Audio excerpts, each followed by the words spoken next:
Hoy tenemos una entrevista de lujo. Estamos con Rubén Cherniachovsky. Él es líder en fabricación de productos electrónicos. Es el socio y fundador de Newsam. ¿Cómo estás, Rubén? Gracias por venir. Sabemos que no Bárbaro, das muchas entrevistas, un placer, así que nos honra mucho tu presencia. Gracias. un placer. Bueno, queremos saber en esta entrevista, que es una charla de colegas, de amigos, cómo es tu historia, cómo empezaste. Podríamos, si querés, arrancar cómo fue tu primer trabajo, ¿De dónde viene la de familia? dónde viene tu familia. Bueno, como mi familia es una familia, mis padres eran ambos profesionales argentinos, hijos de inmigrantes de principios del siglo pasado que llegaron de países vecinos a Rusia, de Ucrania mi abuelo paterno, de Rumania mi abuelo materno. Los dos matrimonios de mis abuelos se radicaron en el interior, los paternos en el sur de Bahía Blanca, en Strueder, en donde establecieron lo que en ese momento era un almacén de ramos generales, bastante habitual en el interior, en donde compraban cereal y vendían de todo para la gente que trabajaba en el campo. Y después, como es habitual en las familias judías, tuvieron en ese caso 4 hijos, de los cuales, 5, de los cuales los varones fueron profesionales y las mujeres fueron amas de casa. En el caso de la familia de mi madre, se radicaron en La Pampa. Mi abuelo tenía una ferretería, o sea, gente de trabajo. Y también, en el caso de él, todos sus hijos menos una fueron profesionales. O sea que, en mi caso, tengo una hermana que es arquitecta y trabaja actualmente como artista. Éramos 2 hermanos y yo, que estudié diversas carreras humanísticas, estudié abogacía, estudié psicología y filosofía, no terminé ninguna carrera y mi vocación era ser jugador de tenis, no era ser empresario. Pero eras bueno. Sí, jugaba más o menos bien, pero no como... ¿Llegaste a federar? Sí, mucho más que eso. Jugaba, digamos, pero no estaba para competir internacionalmente. Jugaba en gimnasia y esgrima, en intermedia o en segunda. O sea que no. Me di cuenta que no podía ir mucho más allá que lo que hacía, a pesar de que me dejé el colegio diurno, me pasé al nocturno para entrenarme, pero jugué con Modesto Vázquez, en el mismo equipo en el que representamos el mismo colegio, y tuve oportunidad de jugar con gente que jugaba muy bien, pero me di cuenta que no era para dedicarme a eso. Hubiera terminado como profesor de tenis, digamos. Y hoy sos uno de los empresarios más importantes de Argentina. ¿Alguna vez te lo imaginaste? O sea, esto demuestra que es una casualidad total. No, hay mucho trabajo detrás. Por eso queremos saber cómo fue tu primer trabajo, cuál fue. No, te iba a decir lo segundo, que era una alternativa para mí, era cuando estudié psicología, era haber trabajado de psicoanalista, haber sido psicoanalista. Un trabajo intelectual. Y en mi familia estaba mucho más valorado el terminar una carrera, el ser profesional, que el ser, entre comillas, comerciante, que después devine en industrial también por casualidad. Mi padre era dentista, trabajó 38 años como dentista y después dejó y empezó a hacer lo que hacía mi abuelo, que era comercio internacional de comestibles, que después que se vino de Bahía Blanca exportaba e importaba, mi abuelo paterno. Entonces mi papá dejó esa carrera de dentista y empezó a trabajar en el comercio de comestibles. Por mi lado, cuando decidí empezar a trabajar, empecé a trabajar en una empresa constructora como vendedor. Tenía 20 años y como vendía demasiado, me bajaron las comisiones una vez, 2 veces, y a la segunda vez que me bajaron las comisiones decidí independizarme.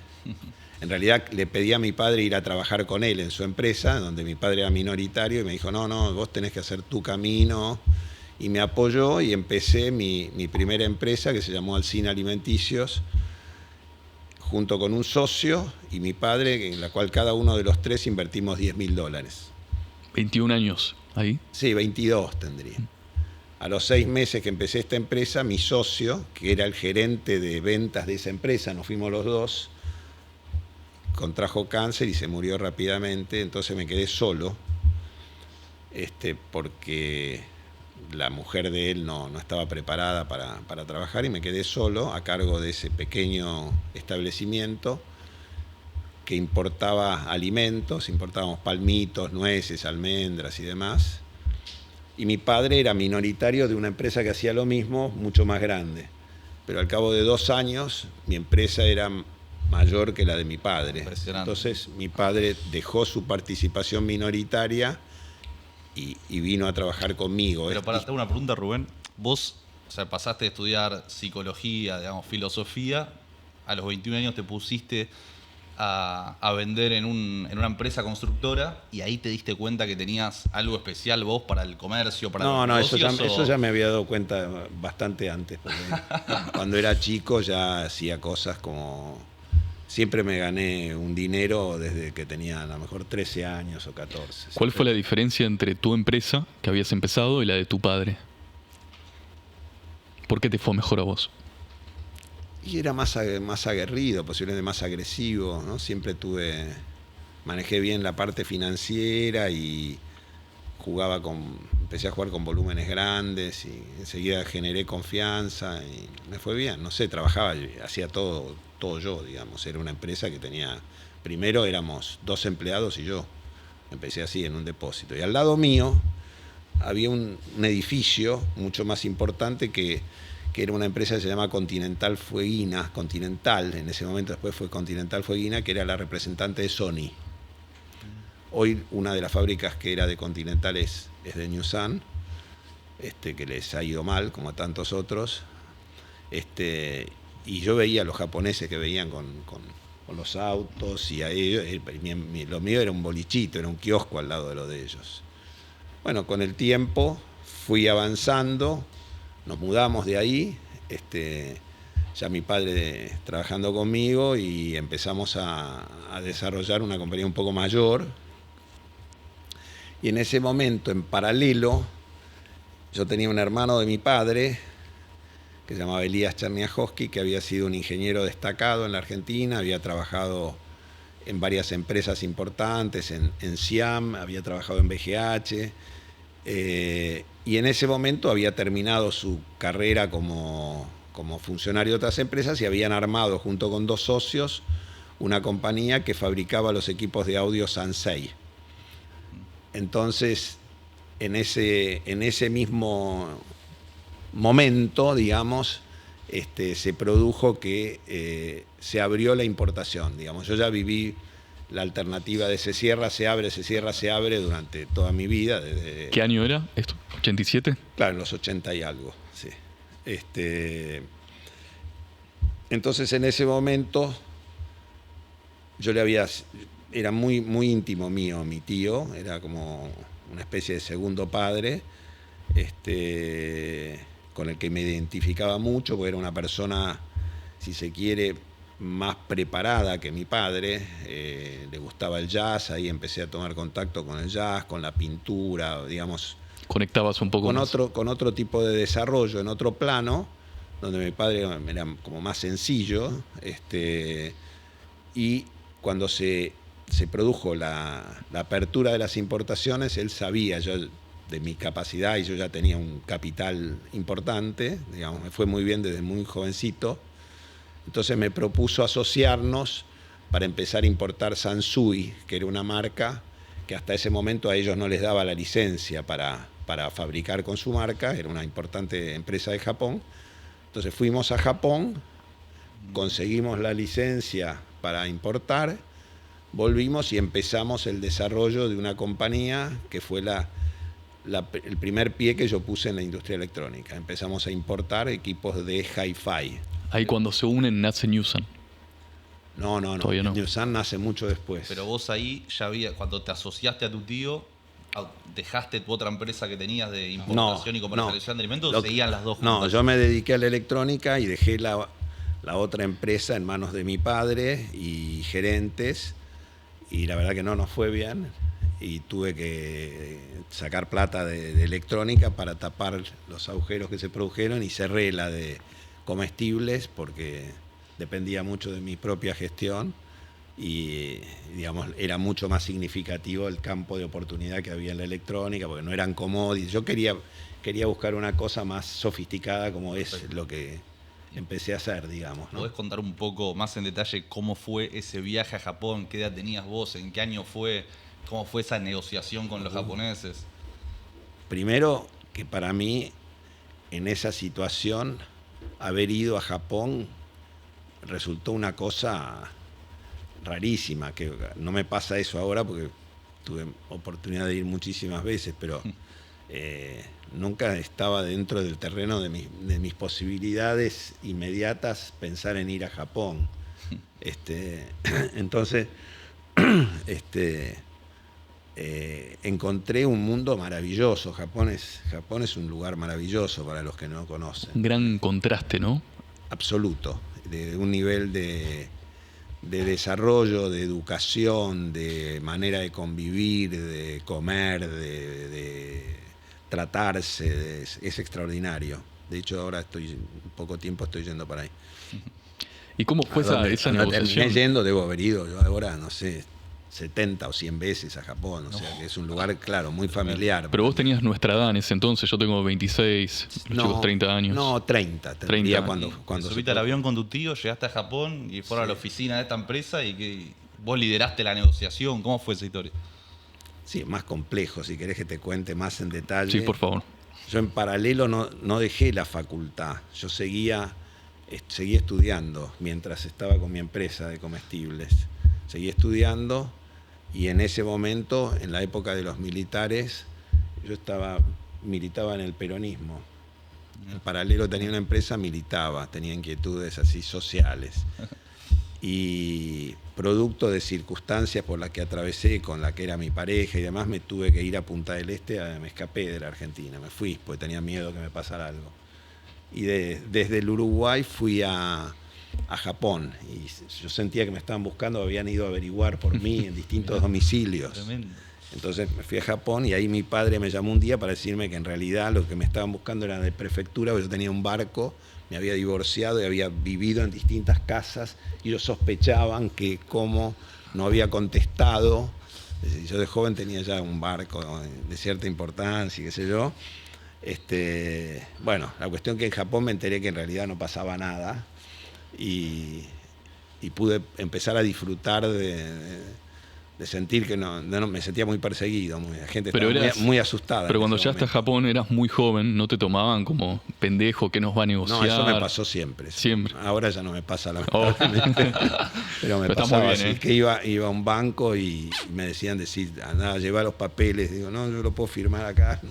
No, pero tiene que firmar el dueño. Pero ahí en Japón entonces negociaste con esta empresa japonesa y les dieron la representación en Argentina. Sí, en realidad ellos ya tenían la representación, o sea, ya la habían tenido antes de ponerse a fabricar, que fue un proceso en el que se asociaron con mi tío para empezar a fabricar. Antes, estos hermanos que se llamaban Slochisti eran socios de mi tío, se asociaron con él para hacer la fábrica local. Ojo, la mesa, que tenemos que cambiar el tema de los micrófonos, que son un desastre el pie, pero no olvidate. Bueno, la cuestión que es anecdótico, pero empezamos a importar, nos fue muy bien, muy bien. Y esa fue la primera movida de la cual hoy es Newsan. Fue una importadora de equipos de hi-fi, de alta fidelidad, o sea, vendíamos una cosa de segmento muy alto, ¿no? ¿Y por qué Tierra del Fuego? Entiendo que en el 87 había un asunto geopolítico, ¿no? ¿Por qué fueron ahí? A 10.000 personas. El Estado crea un régimen para promover la población en Tierra del Fuego. Tierra del Fuego es un lugar muy inhóspito, con las noches muy largas, con fríos intensos y con una situación geopolítica complicada con Chile. Entonces se necesitaba poblar y para eso se creó un régimen para promover la instalación de industrias con beneficios de manera de poblar la región. Imagínate si en Malvinas hubieran tenido un régimen de promoción y hubiera estado poblado por argentinos. En ese momento, ¿qué era Tierra del Fuego? En los 80, ¿cuánta población tenía? No 10.000 sé personas. Exacto, pero muy poca gente. 10.000. Muy poca. ¿Y cómo fue desarrollarse ahí en ese momento? Fue dificilísimo instalar las fábricas. especialmente en mi caso, yo no estaba en condiciones de financieras, era pequeño respecto a los otras empresas que se instalaron. Fue el comienzo de la industria electrónica, ahí se instaló Philips, se instaló Aurora Grundig, Kenya Sharp, Talent, en fin, había empresas muy grandes y yo fabricaba equipos de alta fidelidad que la escala era muy pequeña en proporción. Entonces mi tío, que ya se había fundido con su empresa por la cual se asociaron conmigo para importar, la empresa local se fundió, o sea, tuvieron que cerrar, digamos, la fábrica y perdieron dinero. Entonces, cuando vio que se estaban instalando tantas empresas grandes, me dijo, mirá, Rubén, yo creo que me voy a terminar fundiendo de vuelta, así que no quiero seguir. Mirá. Entonces, yo le decía, pero todos estos años que hicimos importación, yo me ocupaba del negocio, de las finanzas, etcétera. Este es el momento que vos... Y venimos bien. Claro, pero grande, ya le había ido mal. Me dijo, no quiero seguir. Entonces, la fábrica que habíamos hecho, que estaba terminada, la pusimos en venta. Tremendo. Una frustración muy grande, ¿no? Sí. ¿Tu edad, perdóname, vos qué edad tenías? Y ahí tendría 35, 30 y algo. Ok. Entonces empezamos a recorrer los que se estaban instalando, que eran Aurora, Philips y los grandes. Finalmente le vendí la fábrica a Philips, es donde hoy está Philips. Y me acuerdo que el director general de Philips, el presidente, después de la negociación me dijo, yo te querría contratar. Y le digo, no me vas a poder contratar porque no, quizá yo gane más que vos. Pero entonces me contrató de asesor. Le digo, puedo ser asesor tuyo, porque yo no voy a poder seguir en esta industria sin fábrica. Y bueno, durante un tiempo fui asesor de Philips en ese momento. Entonces ahí dividimos la sociedad con mi tío, parecía que él se la iba a quedar, me la quedé yo, pero ya era casi para cerrarla, para mantener el service y demás. Un día un ingeniero vino y me dijo, ¿por qué no procura que nos fabrique alguien y demás? Bueno, conseguí que Sansui nos venda las piezas, o sea, nos habilitó a fabricar, y conseguí que Continental, que era mi ex vecino de alimentos, nos fabricase los productos. Y así empecé nuevamente sin fábrica, fabricando en Ushuaia esta vez. No, la primera fábrica era en Río Grande. ¿Vos te habías ido a vivir ahí? No, nunca viví. Okay. O sea, Continental tenía la planta en Ushuaia, y vos tercerizabas la producción con ellos y vendías los productos. Exactamente, importaban ellos todas las componentes. Y vos comercializabas. Claro, y yo comercializaba y ponía el capital, digamos, en ese momento, ¿no? Entonces, finalmente, al cabo de un tiempo, decidí que era mucho riesgo tener todo el capital pasando por otra compañía que tenía sus inconvenientes, y decidí hacer mi propia fábrica. Ahí. Contraté una persona que vino de Philco, que se llama Ingeniero Notti, y me ayudó a decidir que nos instaláramos en Ushuaia y no en Río Grande, donde están casi todas las fábricas. ¿Tenías ese capital o pediste? ¿Cómo fue? ¿Te acordás? Sí, siempre era caminando por la cornisa, ¿no? O sea, no era que teníamos excedentes de capital, pero sí pude hacer una hermosa fábrica en Ushuaia, chica, que sigue siendo hoy una de nuestras plantas. Perdona, pero ¿cuál era el argumento de por qué iba a Ushuaia y no a Río Grande? Iban todos. El argumento de él era porque en Ushuaia había puerto, porque estaba el gobierno, y entonces había como un ambiente más tranquilo desde el punto de vista gremial, social y demás, digamos. Ahí ya existía la promoción, obviamente. Sí. Y vos tuviste... Es la misma promoción con la que yo le había vendido la fábrica. Clarísimo. Sí. Y vos, para ponerte esa fábrica en ese momento, vos tuviste que solicitarle la promoción a alguien, ¿te la dieron automáticamente? No. ¿Cómo era ese proceso? No, tuviste que presentar, aplicar, hacer las inversiones, cumplir. Hay un régimen que te obliga a cumplir con un proceso productivo, o sea que vos no podés traer, como algunos dicen, que ponemos una estampilla y no sé, una caja. Vamos a hablar de eso. Son todas pavadas. Tenés que cumplir un proceso productivo que está predeterminado y que además la propia WOM, digamos, se encarga de que vos no hagas algo fuera del proceso productivo porque está interesada que haya gente ocupada. Y bueno, empezamos con esa fábrica despacito, y de ahí conseguí la representación de Aiwa, que fue una marca también muy famosa en su época. ¿De qué? De mini componentes. Sí. A vos no te suena ni la conocés. Yo soy más viejo. Sí. Sí. Pero era una empresa del grupo Sony muy exitosa, y me fue muy bien con Aiwa, y bueno, poco a poco fui integrando más productos hasta que me encontré en un límite en donde necesitaba entrar en productos más masivos, como ser televisión, aire acondicionado y demás. Y en ese momento aproveché la circunstancia para proponerle a la gente de Sanyo, que tenía una empresa y que no les iba bien, asociarnos. Te hago un paréntesis ahí. ¿Cuántos años habían pasado desde que pusiste la nueva fábrica para que vos encares a estas nuevas conversaciones? 5 o 6 años. 5 o 6 años. 5 o 6 años, sí. No sé exacto, pero alrededor de esa fecha, sí. Ahí empecé una negociación con japoneses. Te fuiste, digamos, de vuelta para allá. Claro. Empezó una negociación muy, muy importante, en donde en muchos casos vinieron a cerrar y no cerraron. Fui yo allá y no cerramos. O sea, había una discusión muy importante sobre a qué valor de transferencia ellos me pasaban los kits que nosotros compramos. ¿Qué quiere decir a qué valor de transferencia? Claro, ¿a cuánto pagás los insumos? Como ellos son dueños de la marca, cuando fabricás con una marca de otro, en este caso es una marca internacional, la que yo me estaba asociando,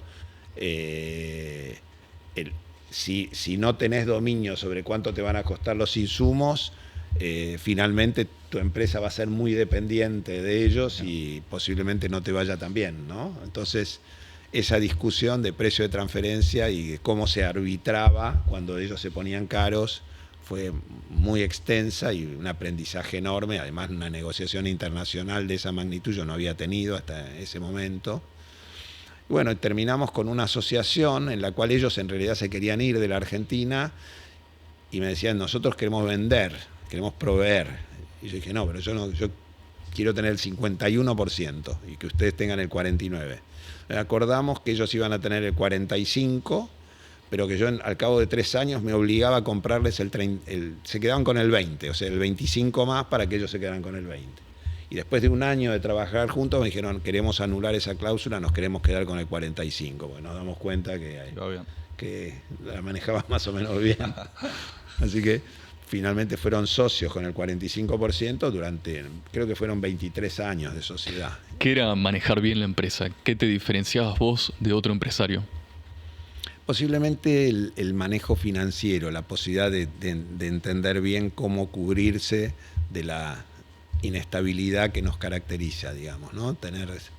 Y aparte mucha dedicación y cuidado en los costos. Digamos, es una característica de nuestro grupo que somos muy ¿Cuánta gente tenías eficientes. Pero eras un mortal, tenías descubierto bancario, tenías quilombos con no, eso todos. Me acompañó toda la vida, digamos, la lucha. Digamos, también pasé momentos difíciles y cometí montones de errores y cosas que salieron mal, digamos, no es que fue todo obvio. ¿Y cómo fue ese cambio de tener socios, digamos, locales a tener socios internacionales? Un aprendizaje enorme, ¿no? Enorme, porque en primer lugar los japoneses son gente como si fueran los alemanes, ¿no? Aprendés de distintos planos de cómo manejan ellos las cosas, de cómo analizan las cosas, de cómo deciden o cómo no deciden. Es otra manera de trabajar, ¿no? Japón es una cosa impresionante. ¿Y cómo les explicabas a los japoneses cómo era Argentina? Te debe haber costado... No, eso nunca conseguí explicarlo. Y ahí... Eso no existe. Manera de explicarle a una persona cómo puedes tener una tasa de inflación del 15% mensual, que ellos no pueden entender que uno tenga ni 15% anual. Así que eso a veces era inexplicable. Y ahí me imagino que una vez que lograste esa negociación fue un punto de inflexión en tu empresa. Sí, no, a partir de ahí... fue un punto de inflexión en mi carrera, porque el ser socio de una multinacional en el sector ya era importante. Entonces pasé de tener una empresa pequeña a tener una empresa significativa del sector, y en ese mismo proceso hubo otras empresas de gran magnitud que les fue mal, que quebraron. Hay gente que cree que porque tenemos un régimen de promoción es como si fuera un subsidio, una beca, y en estos años se fundieron, les voy a contar más o menos algunas de las que me acuerdo que se fundieron. Se fundió Aurora, se fundió Continental, esta que tenía Sony. En Ushuaia se fundió Philco, que era que tenemos una marca nosotros. Se fundió Kenya Sharp, Audinac, que era JBC, y me olvido de algunas más, Talent, se fue Panasonic. O sea, es un régimen en donde te permite competir, pero la competencia es una competencia feroz. ¿Qué dificultades tiene el régimen? ¿Qué opinás del régimen? Hay más empresas ofreciendo estos productos en la Argentina que en Corea o que en Japón. Tremendo ese dato. ¿Cómo es? Hay más empresas en Argentina ofreciendo productos electrónicos que en Japón y Corea. Claro, o sea, hay más competencia acá. Si vos vas a Estados Unidos y mirás la cantidad de marcas que hay, vas a ver 3, 4 marcas, 5. Y acá hay, no sé, 14 de repente. O sea, hay mucha competencia. Pero en otros países está más atomizado. Más concentrado. Más concentrado, por eso. Está más concentrado y acá está más distribuido. Sí, sí. Hay muchas críticas respecto al régimen. Hablemos un poco del qué opinás vos hoy. Ya pasaron... Sí, estoy bien. Gracias. Ya pasaron 40, habían, ¿no? 87 por ahí. Hablemos del régimen hoy. ¿Cómo lo ves? Creo que tiene cerca de 50 años. Sí, tal vez primero definirlo para alguien que no conoce qué es el régimen, a qué sectores incluye. El régimen es un sistema de incentivo para que empresas se radiquen en ese lugar bajo condiciones de menor carga impositiva y arancelaria. Pero todos los que están ahí compiten con esas mismas reglas. Entonces, en el fondo, opera como un sistema de protección respecto a la importación. Entonces, en realidad, si vos tenés un sistema abierto, lo único que va a pasar es que vas a traer el producto terminado, todos en la misma condición, y van a competir. En el otro caso es un sistema en donde competís, pero tenés que producirlo, con lo cual generás mano de obra y conocimiento y tecnología. Es decir, la gente que está en nuestras empresas aprende y después puede trabajar en cualquier tipo de compañía industrial, porque nosotros hacemos investigación y desarrollo, hacemos un proceso sumamente complejo, contrario a lo que mucha gente piensa, es sumamente complejo y con muchísima actualización tecnológica. Es decir, tenemos robótica y tenemos... nosotros medimos nuestros propios aparatos, o sea, son empresas sofisticadas, son fábricas muy sofisticadas. Si no, no podríamos fabricar las marcas internacionales que fabricamos, o sea que tenemos a la gente que nos audita. No es poner una etiqueta y ya está, como dicen. No, vamos a eso. ¿Por qué no es así? No, pero cada sector tiene opositores. Todos los que juegan en la electrónica, que es un negocio muy atractivo, y que no tienen deseos de tener una fábrica y de hacer una inversión de esta magnitud, preferirían que esto no existiera, con lo cual podrían entrar en el negocio. Entonces nosotros tenemos mucha gente que trata de decir que lo que hacemos está todo mal. Por lo general, cuando alguien de los que se dignan visitar nuestras fábricas, de los gobiernos, van ahí, no hay ninguno que no diga, no, pero yo esto no me lo imaginaba. Bueno, yo te expliqué que era así, pero cuando lo ven... Para el que está mirando, ¿cómo sería? Contanos de la fábrica en sí misma. Bueno, en primer lugar, nuestra empresa solo tiene 6 fábricas en Ushuaia. Las últimas son fábricas que miden 2 manzanas cubiertas, con 2 plantas, con, no sé, de repente 3.000 personas trabajando, 2.500 personas trabajando. Es una cosa sofisticada, enorme, con mucha tecnología, es muy impactante. Cuando trae una fábrica 115.000 metros cuadrados entre las 6. Así es. ¿Qué inversión tienen en robótica? ¿Qué inversión tienen en robótica? En robótica creo que son $100 millones que tenemos. Tremendo. En robótica, o sea, sin contar ni capital de trabajo, ni edificios, ni nada. Y para alguien que no conoce nada, esa misma planta es comparable con plantas de, no sé, de Japón o de Estados Unidos de primer nivel. Incluso más actualizada que algunas, porque como la mano de obra es costosa, la automatización que tratamos de hacer es importante. Es como compensar la mano de obra más alta que tenés en otros países. Tenemos altos niveles de automatización. Sí. Y volviendo a lo del régimen, por un lado explicaste que hay un régimen de beneficios impositivos. ¿Qué quiere decir de beneficios impositivos? Claro, porque para explicar. ¿Qué impuestos? Quiere decir que pagamos menos impuestos que los que pagaría la importación de un producto terminado en esa misma categoría. Okay. Pero no es que no pagamos impuestos, pagamos menos impuestos. ¿Y a qué sectores incluye, aparte de la electrónica? ¿Cuántos son? El régimen hay industrias plásticas e industrias textiles, básicamente. No sé si hay alguna otra, pero... ¿Y considerás que son todos por igual o que son lo mismo, que son distintos? No considero que son por igual, no. La verdad que no. Pero de todas maneras no soy yo el que tiene que decir qué son o qué no son, digamos. Y la diferencia está en que en los otros sectores hay competencia en el continente. Es decir, nosotros no competimos con empresas que estén en el continente. Por ejemplo, nosotros fabricamos en el continente. El continente quiere decir no Tierra del Fuego. Nosotros tenemos fábricas en Buenos Aires donde hacemos línea blanca, fabricamos heladeras y lavarropas y motos y otras cosas, pero esos rubros no están instalados en Tierra del Fuego. O sea que competimos entre nosotros y competimos de tal manera de que muchas empresas se funden o tienen que concursarse, o sea que hay una competencia perfecta, digamos.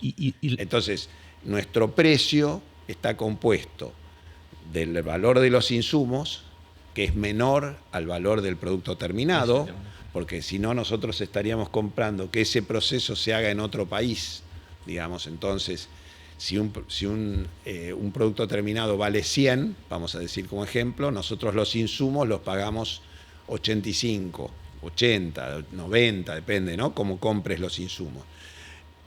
Quiere decir que el país se ahorra dólares, que gastaría mucho más dólares si ese producto lo trajera terminado. El televisor directamente. Exactamente.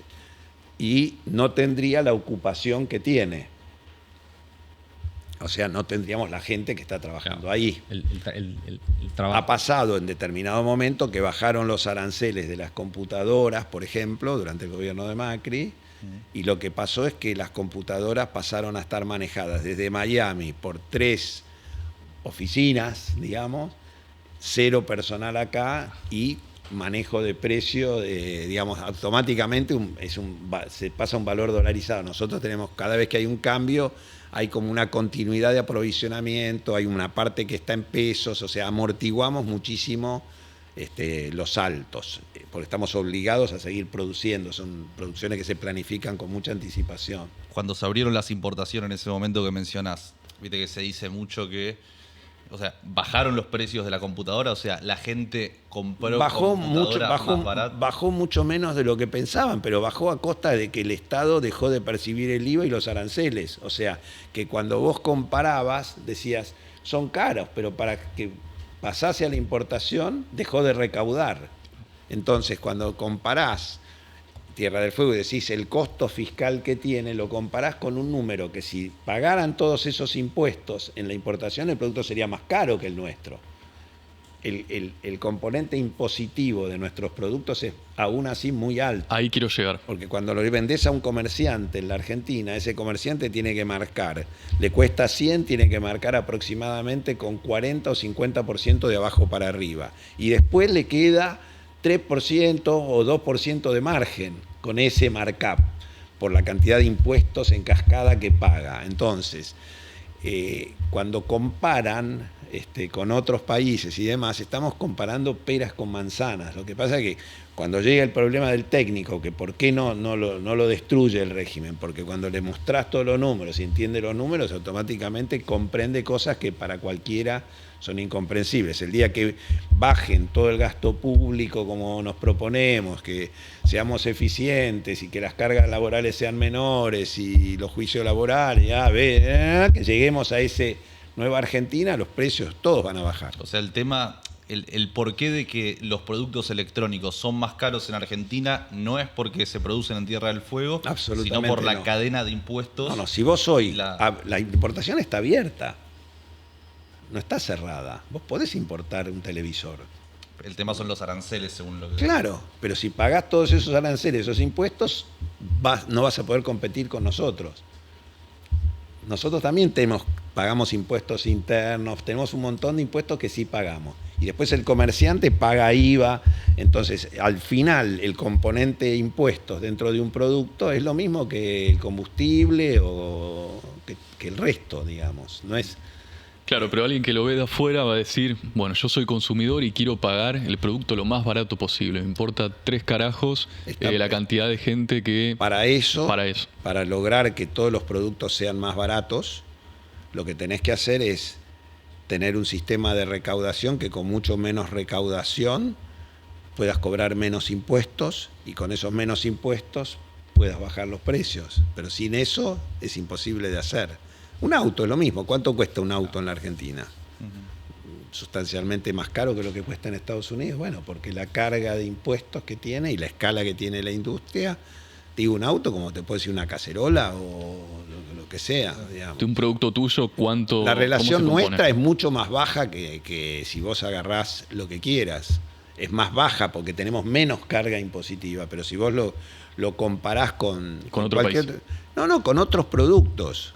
Si vos lo comparás con otros productos, la relación de un electrónico es más eficiente que con la mayor parte de la categoría de productos, incluyendo un auto, incluyendo, no sé, lo que quieras. Porque tenemos menos impuestos, es un tema de relación de impuestos. No es por el hecho de que lo produzcamos en Tierra del Fuego. Por supuesto, en Tierra del Fuego tenés el tema del costo de llevarlo y traerlo. Entonces vos podrías decir, bueno, ¿para qué lo hacemos en Tierra del Fuego?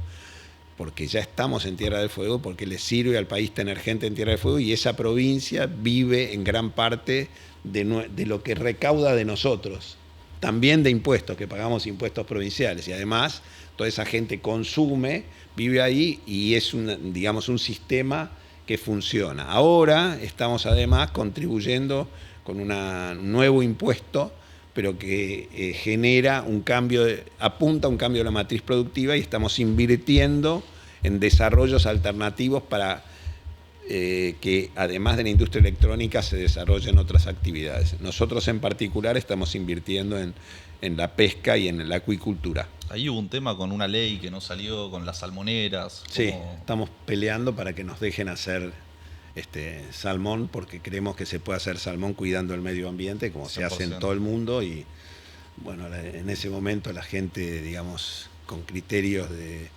preservación del medio ambiente consideró que lo mejor era evitarlo. Nosotros estamos trabajando para que eso se modifique. ¿Tenés un número en la cabeza de cuántos dólares le podrían llegar a ingresar al país en salmones de Tierra del Fuego si se aprobase? No diría de salmones de Tierra del Fuego, sino de la industria de la acuicultura. La exportación que hace Chile es de 5.000 millones de dólares anuales. ¿Y acá? Cero, casi cero. Sí, pero comparado a la carne, por ejemplo, tenemos un número ahí dando vueltas. Pero ¿cuánto genera la carne? ¿Cuánto genera la carne? 2.000 y algo de millones. O sea, el doble. Pero vos, ¿Argentina tiene el potencial para llegar a los 5.000 millones de dólares que exporta hoy Chile? Pero si Chile hay una cordillera, está de un lado y del otro. Con la minería. Claro. Rubén, es un problema de las condiciones que generes para que se puedan instalar las empresas. Rubén, con tantos niveles de pobreza, ¿crees que Greenpeace tiene la capacidad de condicionar nuestra sociedad, digamos? En el caso de Tierra del Fuego, los ambientalistas consiguieron sacar esa ley que se está trabajando para que se modifique, con la comprensión de que uno no puede hacer eso y cuidar el medio ambiente, no es que es o blanco o negro. Digamos. Se puede cuidar el medio ambiente, sí, entonces. Se puede decir, lo hacemos. Y de hecho nosotros estamos invirtiendo ya en acuicultura, no en Tierra del Fuego. Tenemos cerca de Bariloche, en Alicurá, tenemos en 2 o 3 lugares una cosa naciente, pero no hacemos salmón, hacemos trucha salmonada. ¿Qué decía Greenpeace y cómo respondes a eso, por ejemplo? No soy un experto en qué decía Greenpeace, pero por supuesto que tienen una cosa interesante. Yo creo que hay que cuidar el medio ambiente. Lo que pasa es que tenés que interpretar qué es cuidar al medio ambiente y me imagino que tener tanta gente sin trabajo tampoco es una manera de cuidar el medio ambiente. Totalmente. ¿No? Empezando por los que habitamos el medio ambiente. Entonces hay que buscar los equilibrios, ¿no? en lo que tenemos expertise, porque cuando vos manejas fábricas o manejas mucha gente como nosotros, tenés que entender cómo cuidás. Totalmente. Nosotros ahí lo que decimos, ¿no? Siempre, como generación, digamos, que siempre estamos a favor de la producción, cuidando el medio ambiente, que no hay industrias contaminantes, hay tecnologías contaminantes. Entonces lo que tenés que hacer es producir con la tecnología adecuada para cuidar lo mejor posible al medio ambiente, pero en un país como Argentina, con el nivel de pobreza que tenemos, dejar de producir y viendo el país vecino, Chile, que recibe 5.000 millones de dólares por año en esta industria, creo que no podemos dejar pasar, pero esa oportunidad ni loco. Yo quería consultarte, haciendo un poco de historia, comentaste que el régimen de Tierra del Fuego se introdujo a partir de una cuestión geopolítica en los 80. ¿Ves esa tensión geopolítica hoy en día, tomando en cuenta lo que es la Antártida, lo que es, no sé, hace poco hubo un problema importante por la instalación de paneles, que fue algo de tensión tremenda por 3 paneles que... Bueno, hace poco hubo un conflicto limítrofe con Chile importante en el sur. El hecho es que si tu territorio no lo ocupás, tenés riesgo de que... No estamos viviendo una crisis geopolítica, pero tampoco me imagino que la querramos. Lo que pasa es que ya ahora, con esa instalación, cuando uno conoce esa instalación, hay que tomar la determinación de desactivarla. Porque más allá de los derechos que tenemos por el hecho de que legalmente tenemos derechos adquiridos sobre todo eso, olvidándonos de los derechos y el posible reclamo para no terminar en una cuestión como la de YPF, ¿no? Que nos va a costar tanto dinero, olvidándonos de ese aspecto, destruir todo eso que está construido, que son instalaciones industriales de altísima sofisticación, a mí me parece... Tenemos tanto por construir, ¿no? Tenemos tanto destruido que destruir lo construido me parece que es algo que habría que pensarlo bien, ¿no? Como no vemos esa intención, creemos que tenemos derechos adquiridos y que los van a respetar, por lo menos el presidente lo dijo en más de una oportunidad. Él conoce Tierra del Fuego. Hace 20 años renunciaste a tu rol de CEO y pasaste a ser presidente de Newsan. ¿20? 2000, ¿no? ¿Puede ser? No, me parece menos. No. ¿Cómo fue ese en proceso? En realidad empecé antes a tratar de dejar de ser con distintos CEOs, pero recién hace 13 años que está Luis Gali con nosotros y que ahí sentí que alguien ocupaba el lugar. ¿Qué cambios hubo? ¿Cómo te permitió aflojar la cabeza, ir para otro lado, pensar más a largo plazo? ¿Cómo pensás a largo plazo en un país como Argentina, donde hay tantos idas y vueltas entre modelos de países? Vamos para atrás, para adelante. A ver. En primer lugar, el largo plazo yo lo voy construyendo con sucesivos cortos plazos. O sea, soy una persona que creo que una cosa es la visión estratégica, hacia dónde vamos, qué me propongo para adelante, etcétera, etcétera. Y otra cosa es la atención al corto plazo. La inestabilidad en la Argentina te exige que vos tengas una empresa que funcione todos los años y que cuando va mal pierdas poco o no pierdas y aproveches los buenos momentos para que te vaya bien.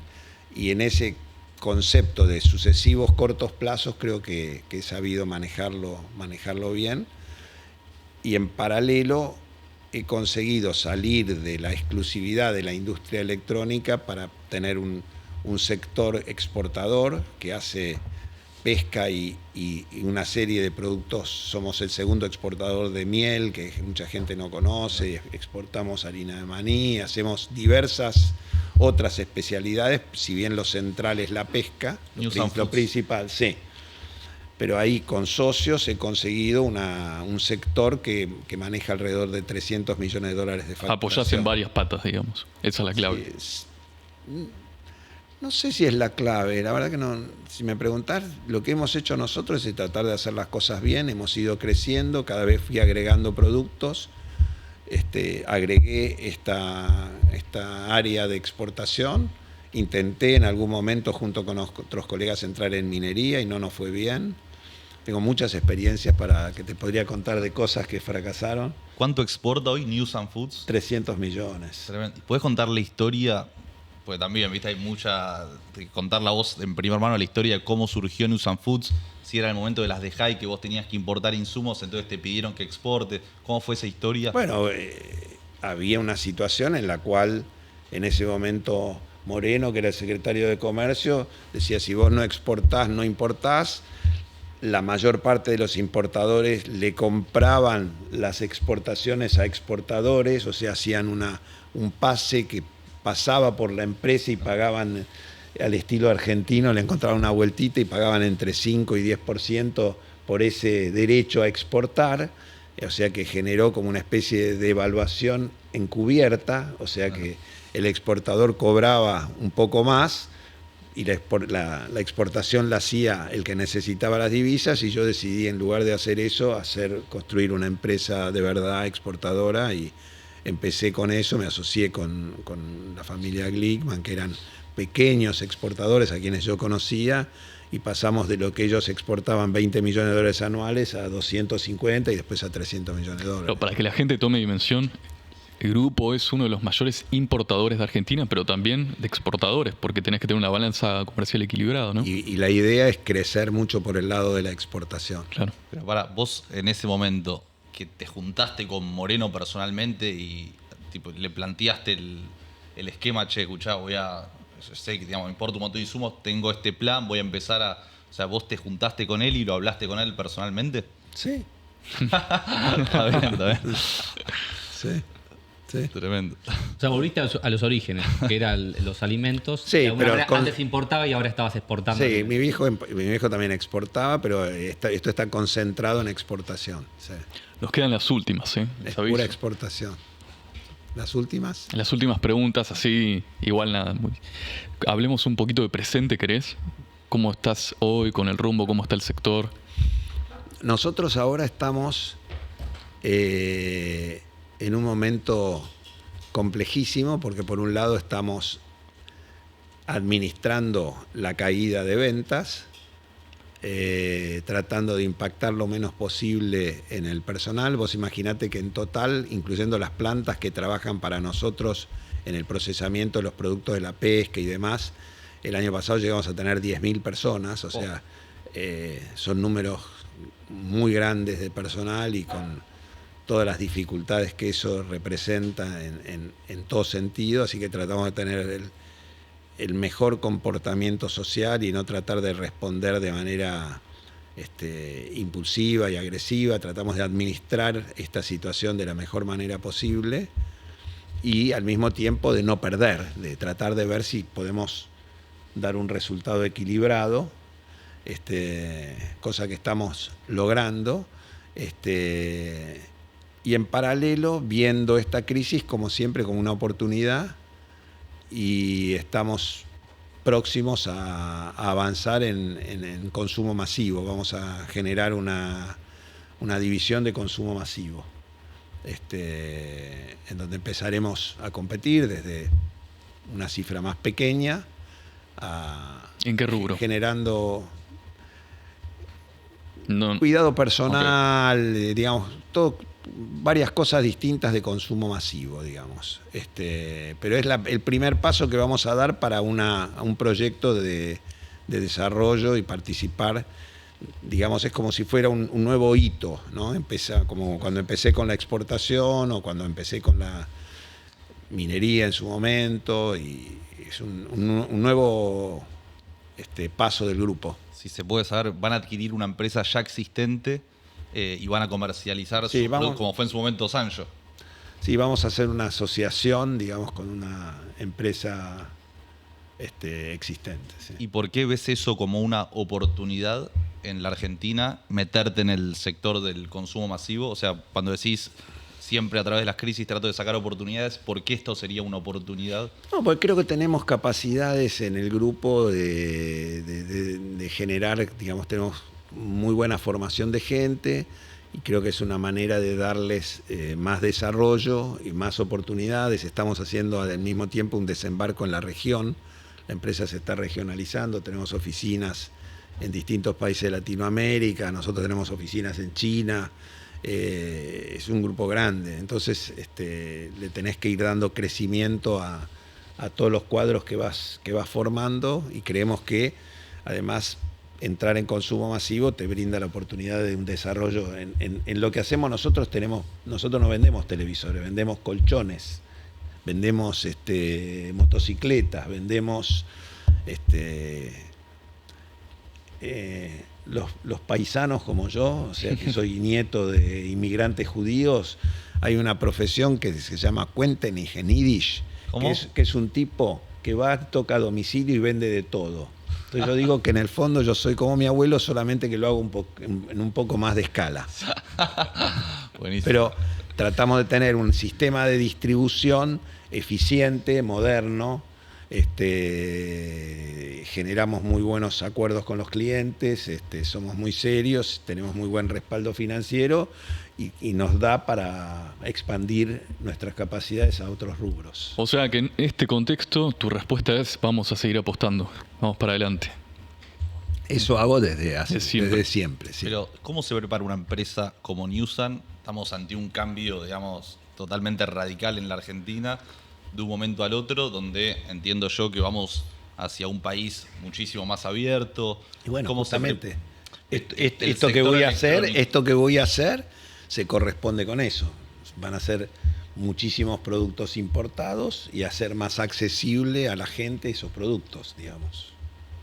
¿Querías preguntar algo? Sí, acá cuando tuvimos la entrevista con Madanes, un poco nos contó su preocupación por la desnacionalización del capital argentino.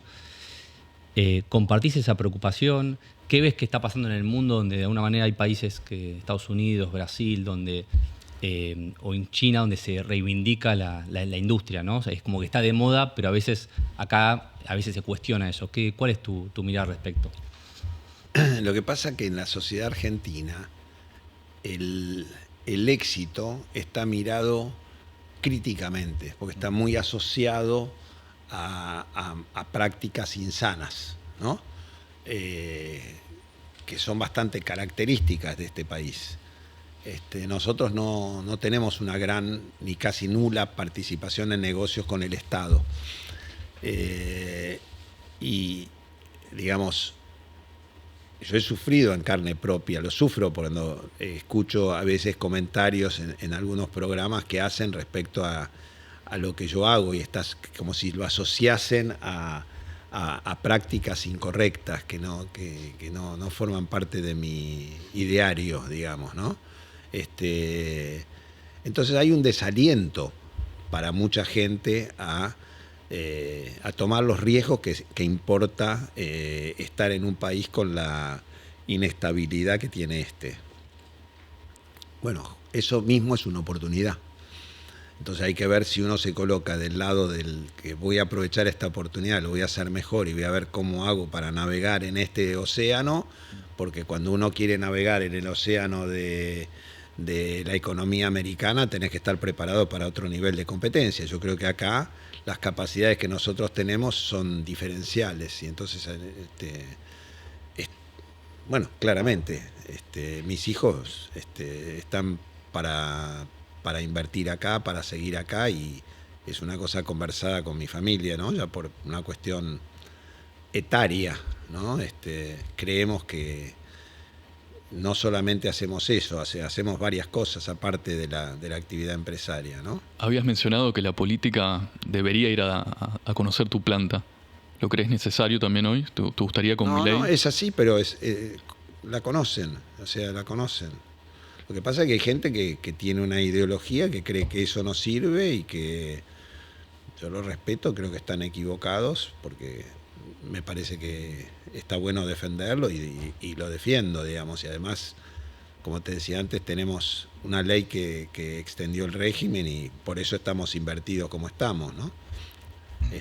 Nosotros estamos para seguir invirtiendo y para seguir empujando, y creemos que acá tenemos capacidades diferenciales que a veces me pregunto si en lugar de haber venido a trabajar, de haber nacido, si mis abuelos hubieran quedado en Estados Unidos, ¿qué hubiera sido de mi vida? Si hubiera sido capaz de construir una empresa como la que construí acá.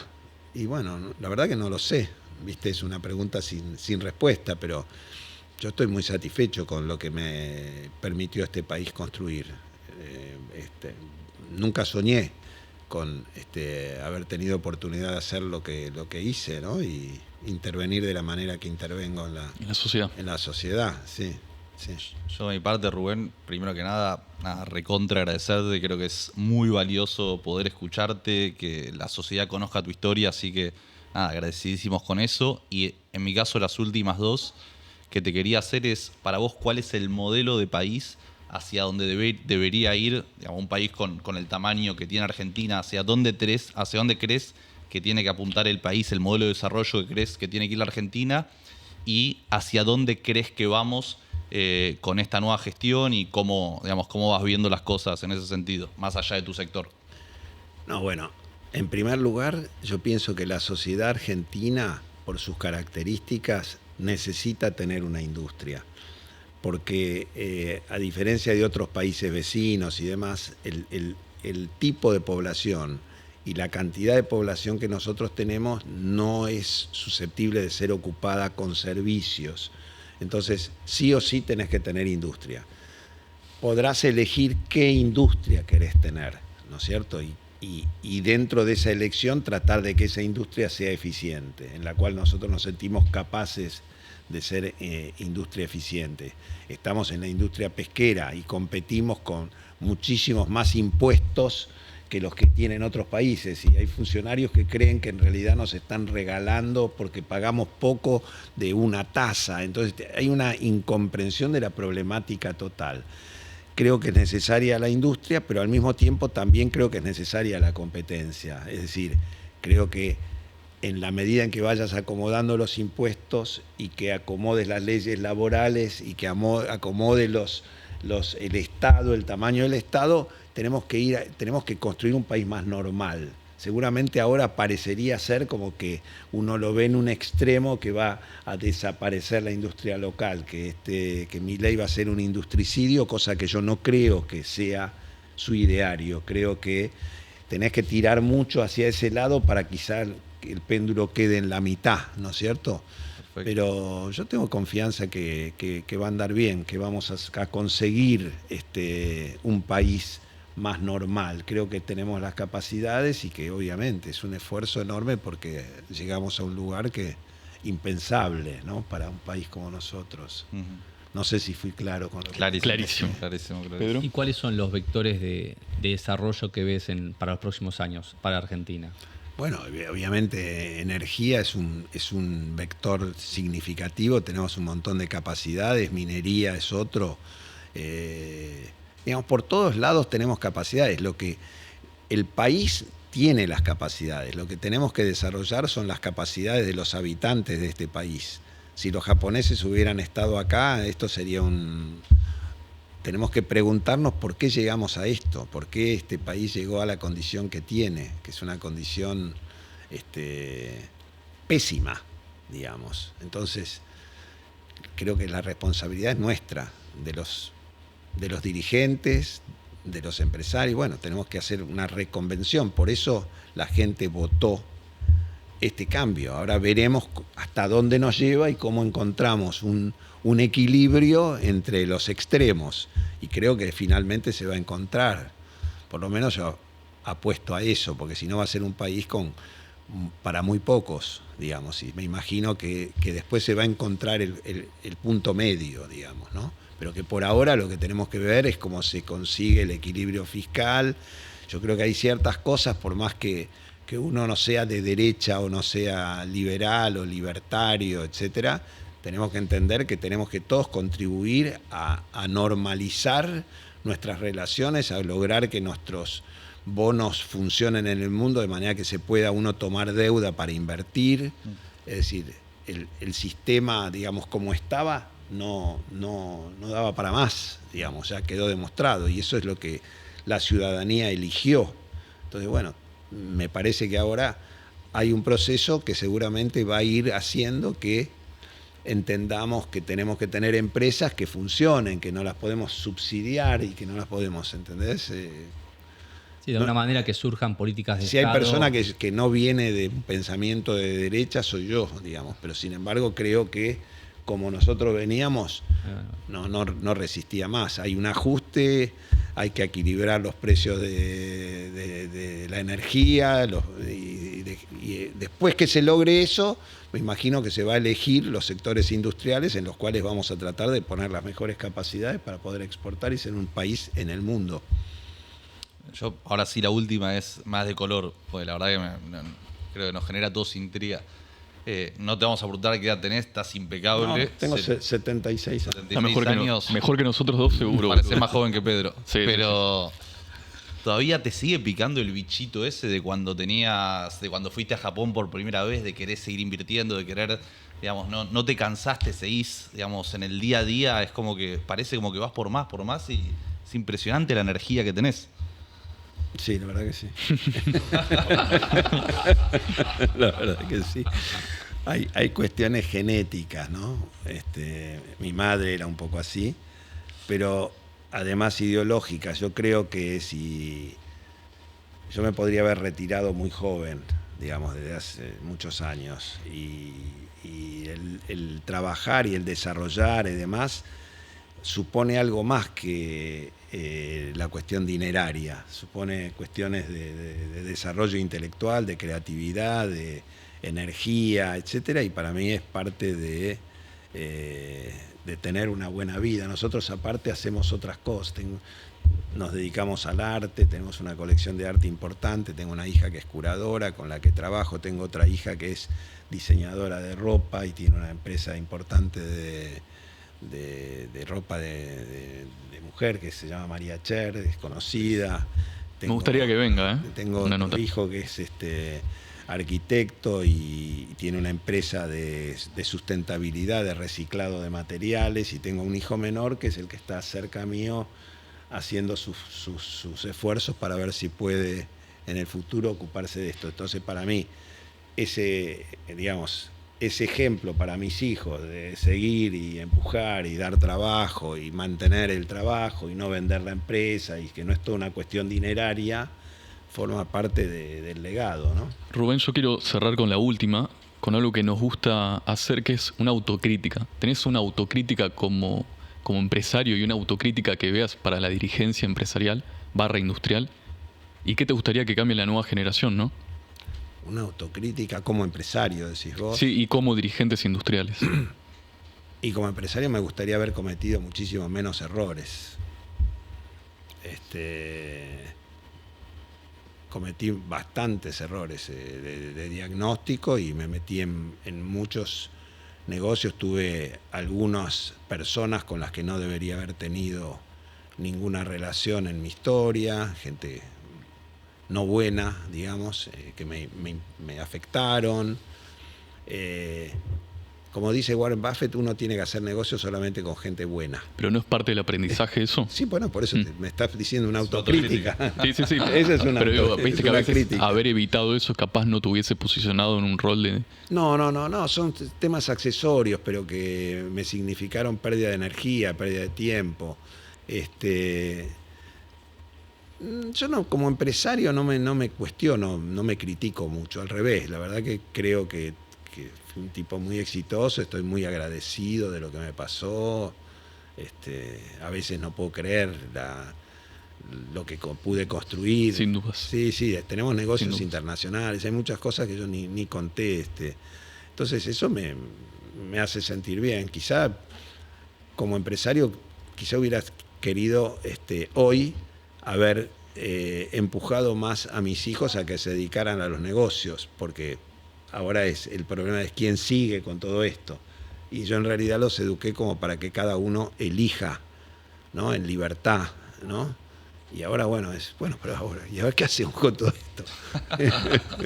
Es uno de los temas en el que estoy ahora. ¿Cómo hacemos para que esto se sostenga y siga ocupando a la gente que ocupa durante varias generaciones? Bueno, en ese trabajo estoy ahora. ¿Depende mucho de vos todavía?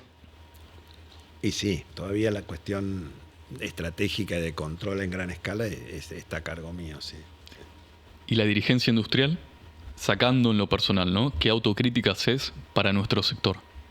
Yo creo que nosotros no supimos lograr que la sociedad nos valore, como en Brasil, por ejemplo, valoran a sus dirigentes. No hemos tal vez interactuado de la manera potente y en conjunción como para para que se le dé el valor que tiene la industria, digamos. Creo que hay un déficit en ese sentido, ¿no? De intervenir más, de manera más potente y más significativa en las decisiones que se van tomando y en la política, ¿no? Rubén, sos un gran ejemplo para toda la Argentina. Gracias, sabemos que no das entrevistas, lo dijimos al principio, así que estamos muy agradecidos. Y esta es tu casa, cuando quieras puedes contar con nosotros. Muy amables, muy Muchas lindo gracias, lo que hacen, Rubén. los Muchas felicito. Gracias, Rubén. Un abrazo. grande. Vamos.